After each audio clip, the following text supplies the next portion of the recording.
Shabbat Shalom. You've been reading Hebrew. I think that's terrific. All right, where's my Becker? My Becker's over here, and where's my Kittle? There's your wine. The wine. Carefully,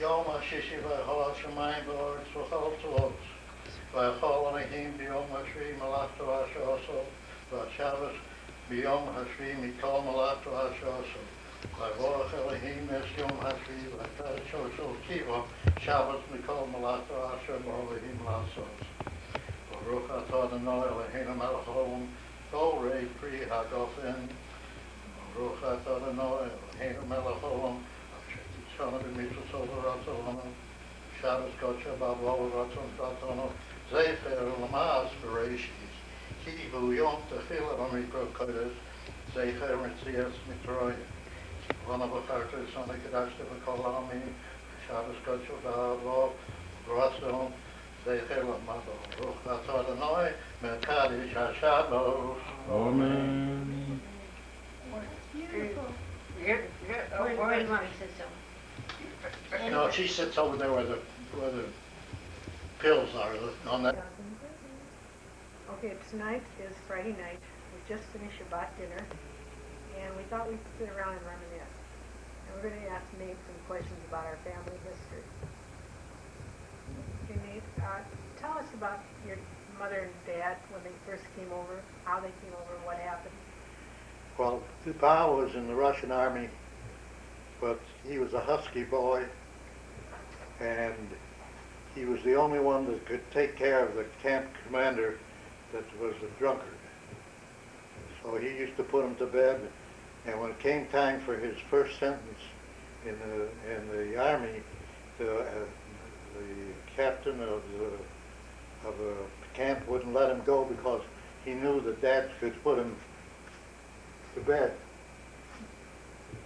So he had served two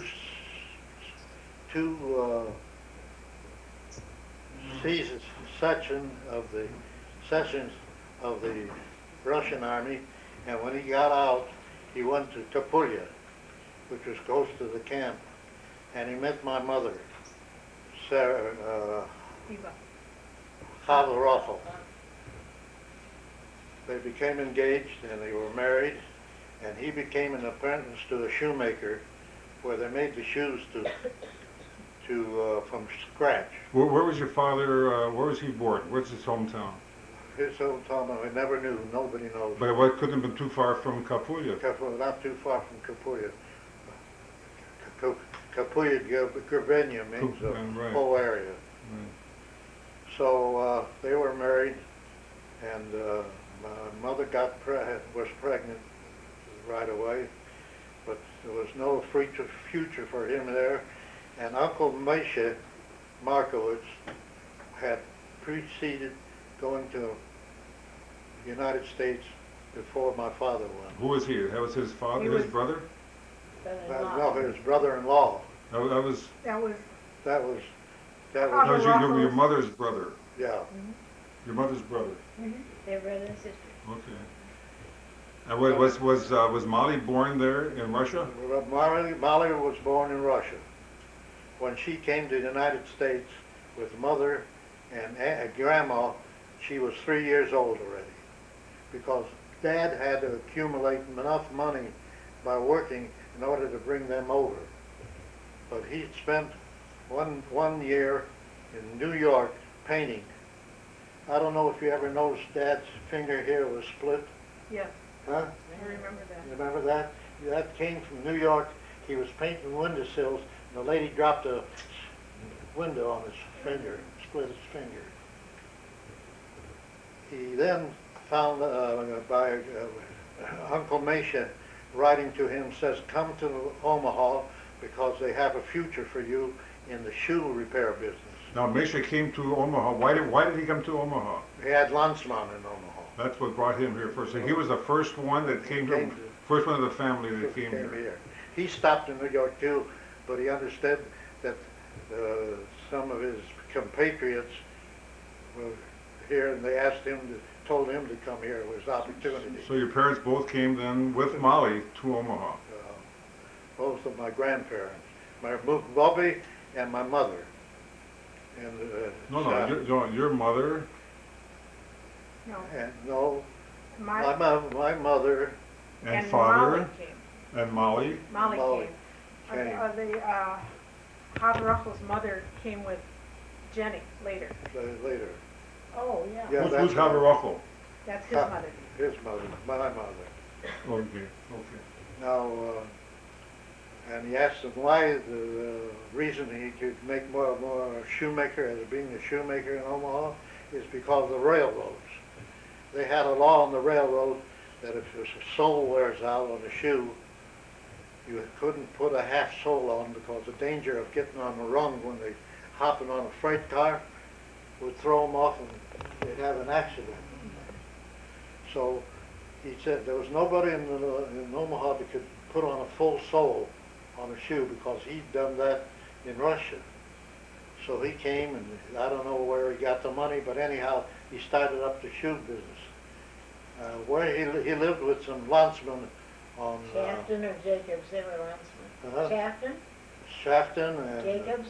Steinberg, and Jacobs. Jacobs. You may not have Well, they lived someplace. He roomed. Were they from Capoeira also? Yeah. Who? From these landsmen? There's landsmen who were from Campuria too.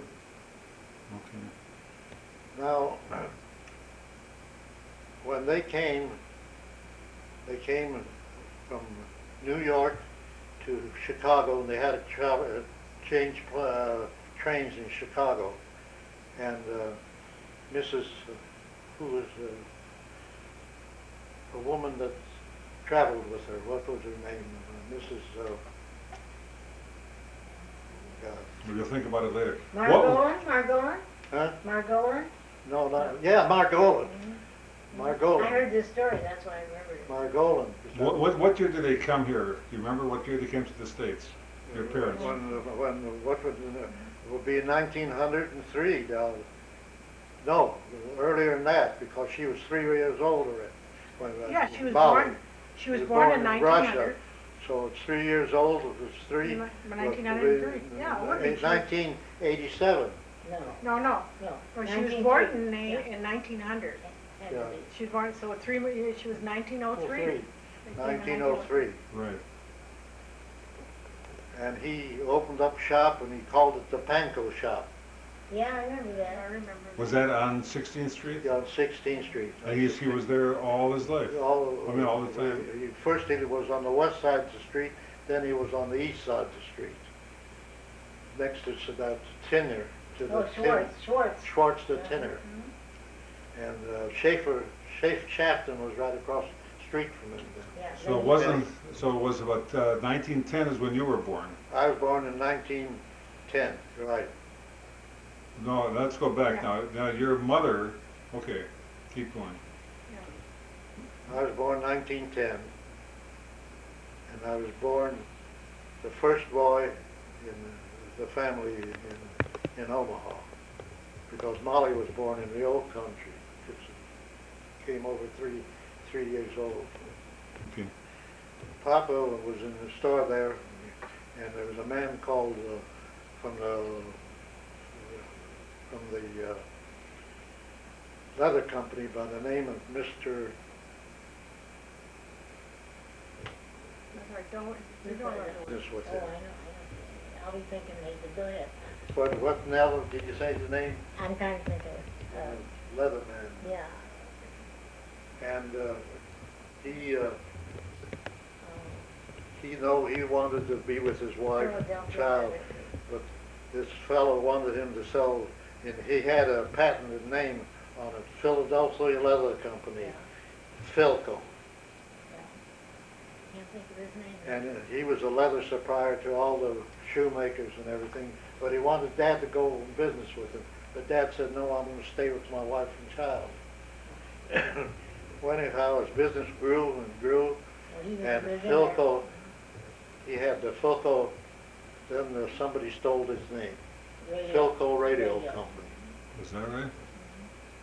and he sued Philco for taking away, he had the patent on the name Philco, and he got thousands and millions of dollars. Oh, he was But that's your father didn't get that money. Yeah, he Yeah, should have that's been right. with him. Should have been with him, yeah. Yeah, Oh, he I should. can't think of his name. That was the story. Now, what else do you want to know? Want to know, did he have a car then, or? No, he bought a car after we moved on Charles Street. He bought the first house on Charles Street, 2414 Charles Street. He bought a two-story house. We lived in the bottom story, and the people that used to come over as landsmen, they had a whole bunch of landsmen coming all the time from the old country. He put them upstairs, and we lived downstairs. And then later on, when he could afford it, he bought this little bungalow, 2216 Charles Street. Remember that? Sure. So when Dad came there, the shul was already built. The Capulli shul was already built. But I don't think he had anything to do with that. There's some things I should have had you, I thought we were coming back to the house to stay. I've got some things that tell us how the Capulli show started somewhere on South 13th or something like that. And then when they had enough money, they bought that ground, you know, where it is now, where it was on 24th. Yeah. And they bought the Capulli shul. And then when they wanted that for the housing projects, they moved it to 30th and Cumming. Yeah. And my neighbor, I had a neighbor who did this, he moved it for him, didn't charge him anything, he was a very religious man, not Jewish. And he moved it, and he said, boy, he said, if that thing had broken in half, he said, my heart would have broken. You know, it was a big shul. And they had the streetcar had to be closed off and the wires had to be taken down. Yeah. And then, according to this was he telling me? Go According ahead. to this article, there was a big snowstorm or they couldn't get through, I don't know which, I don't know for sure. And the shul was stranded someplace on Nicholas Street waiting to go. It was quite a thing until they got that shul back on 30th there. But the original shul, it was already built. Yeah. Oh, you mean the one on 24th Well, Street? that's 24th Oh. and Izzy. Oh, that, yeah, right. 24th Nicholas. and And So what did your mother do when your father was working all this time? she was taking care of the house and taking care of the child. Were you already born then? No, No, You were born until 1980. 7 years later. 10 years later. Well, when I was born, boys, I got to you did. Oh, I My can dad told imagine. me about that. He says they made a bet that he couldn't carry a 300-pound cake of ice from 24th and Cummings to the shul. Oh, that's funny. And he did? He did. I never heard that I story. never did either. But Papa was a rough, tough guy. Oh, he was husky. He was a husky man. But he had ice tongs, didn't he? Yeah, put it on his shoulder and walked it down. How many, That's what they tell me. how many now, pounds? Huh? How many pounds? 300 cake. Those, you know, those big cakes of ice? Sure, the Iceman used to carry one. Not 300 pounds. I don't know how much 300 pounds. Oh, he was a toughie. He was tough. Remember, I was born in 1910 he died in in a 1990. house on 2214 Charles Street. And then Maury? And Maury was born in 1912 on 2216 Charles Street. We moved down to the bungalow because the bungalow had hot water heater from the gas company then. It was a nice little house, I remember. Nice little house. And he built, in the basement, he built a place for a root cellar where he used to put in sweet potatoes and Oh. onions. Was that- We'd cover them with sand so they Oh, keep my all winter. goodness. And he had Benke used to make a farmer used to make a habit of stopping in front of Dad's store on Thursday every week.